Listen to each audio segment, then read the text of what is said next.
Every story you've ever heard, every tale, every legend, every fable, they all used to belong to one being, Nyame, the sky god of the Akan people, until a spider named Anansi tricked him out of them.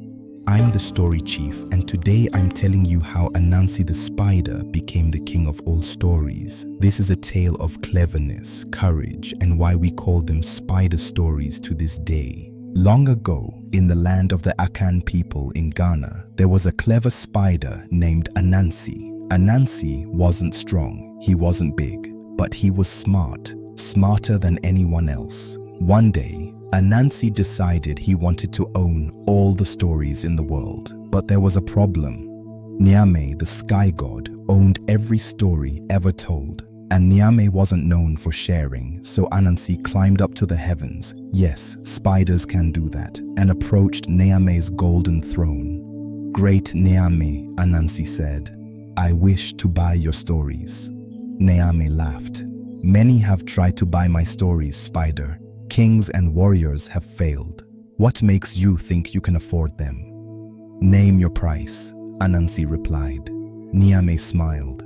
He would set an impossible price. "To buy my stories," Nyame declared, "you must bring me 4 things. First, Onini the Python, the serpent so strong he can crush a man. Second, Osebo the Leopard, the beast so fierce even warriors fear him. Third, Momoatia, the fairy, so elusive she's only been seen in dreams. Fourth, Momoboro the Hornets, so angry their sting can kill." The gods watching gasped. These were impossible tasks. Each creature was dangerous, deadly, or impossible to catch. "Bring me these 4, Nyame said, "and the stories are yours."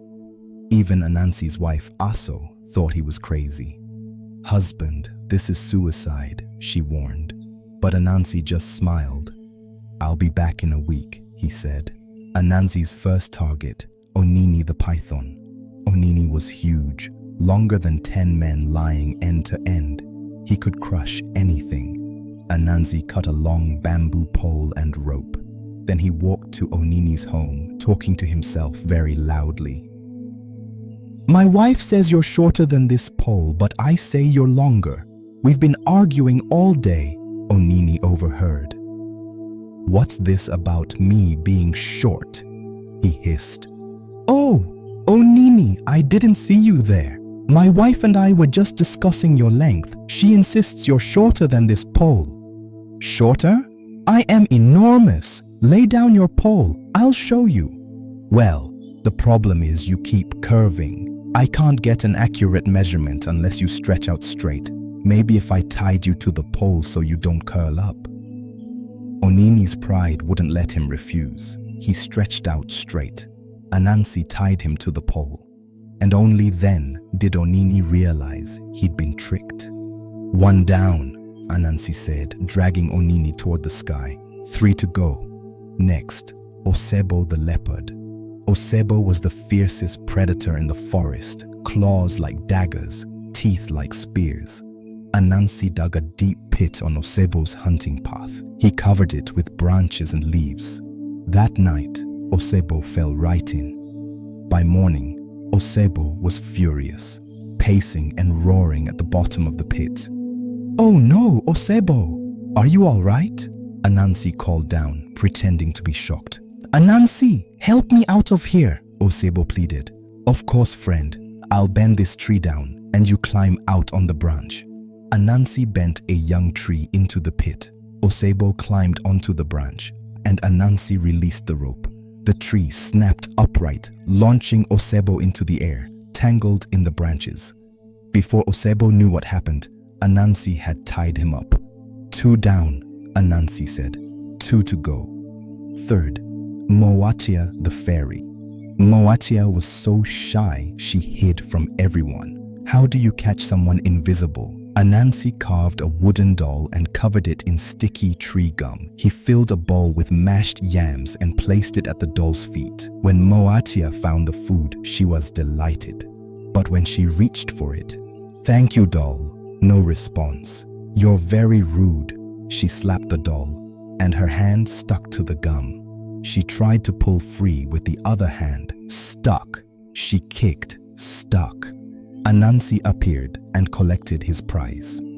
3 down, 1 more.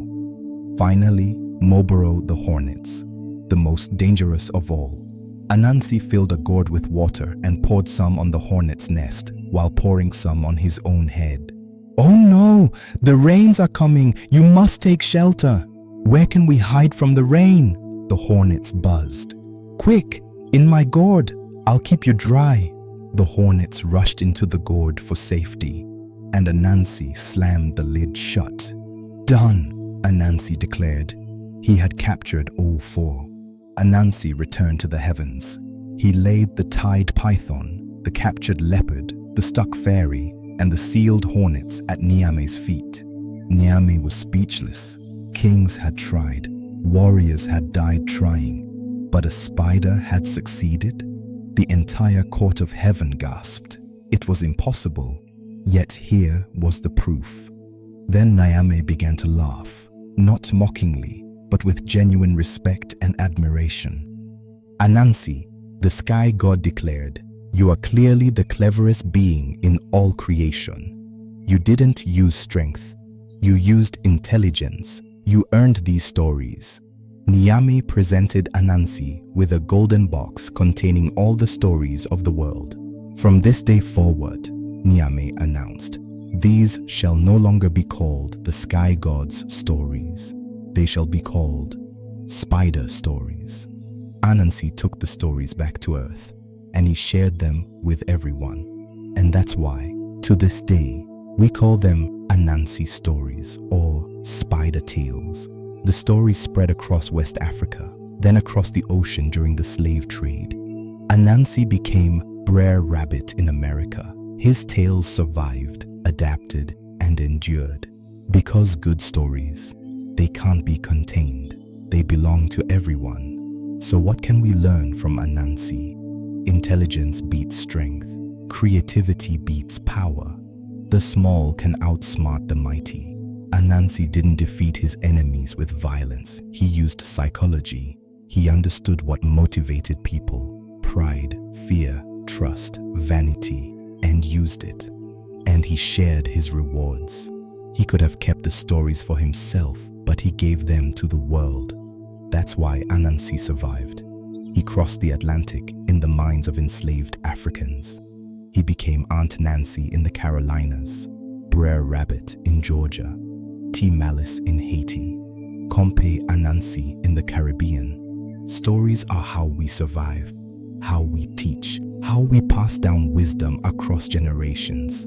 And Anansi, he's the patron saint of storytellers everywhere. This is why I'm the story chief.